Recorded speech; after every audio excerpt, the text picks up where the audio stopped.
Cricket প্রেমীদের কাছে একটা দুঃসংবাদ রয়েছে বলা চলে। সামনেই এশিয়া কাপ। এই এশিয়া কাপে শোনা যাচ্ছে ভারত অংশগ্রহণ করবে না। অপারেশন সিন্দুর আপনারা জানেন, ভারত পাকিস্তানের মধ্যে যে যুদ্ধের বাতাবরণ সৃষ্টি হয়েছিল, কাশ্মীরে যে আতঙ্কি হামলা, এরই প্রতিবাদে বিসিসিআই সিদ্ধান্ত নিয়েছে এশিয়া কাপ থেকে এবারে সরে দাঁড়াবে ভারত। ভারত যদি এশিয়া কাপ না খেলে তাহলে কিন্তু আর্থিক সংকটের মধ্যে পড়তে পারে। আমি বলছি পাকিস্তান ক্রিকেট বোর্ডের কথা।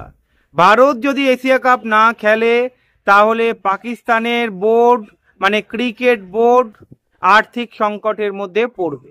আপনারা জানেন 8টা দেশ নিয়ে এশিয়া কাপ হওয়ার কথা ছিল এবং আয়োজক দেশ হিসাবে ভারত এবং শ্রীলঙ্কা ছিল।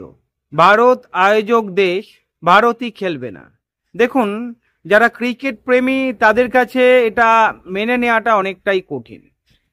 যারা চোর হয় তাদের প্রতি রাগ করে যদি বলে আমরা খেলবো না, সেটা আমার মনে হয় না ঠিক নয়। তবে আমার মনে হওয়া বা না মনে হওয়াতে এখানে কিছু যায় আসে না, কারণ ভারতীয় ক্রিকেট বোর্ড সিদ্ধান্ত নিয়েছে এবারে এশিয়া কাপ খেলবে না। তবে এশিয়া কাপ না খেললে এশিয়া যে কাউন্সিল রয়েছে, ক্রিকেট কাউন্সিল রয়েছে, অনেকটাই বিপদে পড়বে, আর্থিক সংকটের মধ্যে পড়বে। যদি আপনারা দেখেন প্রায় 80% কাছাকাছি স্পন্সর ভারত থেকে আসে, আর ভারতই এখানে খেলবে না। শুধু পুরুষ ক্রিকেট এশিয়া কাপ থেকে ভারত নাম তুলে নিল এমন নয়, মহিলা ক্রিকেট এশিয়া কাপ থেকেও ভারত নাম তুলে নিল। পুরুষদের যে এশিয়া কাপ হওয়ার কথা ছিল, 8টা দেশ ছিল, ভারত, পাকিস্তান, শ্রীলঙ্কা, বাংলাদেশ, আফগানিস্তান, এই 5টা দেশ এবং আরও 3টে দেশ, নতুন দেশ যুক্ত হতো।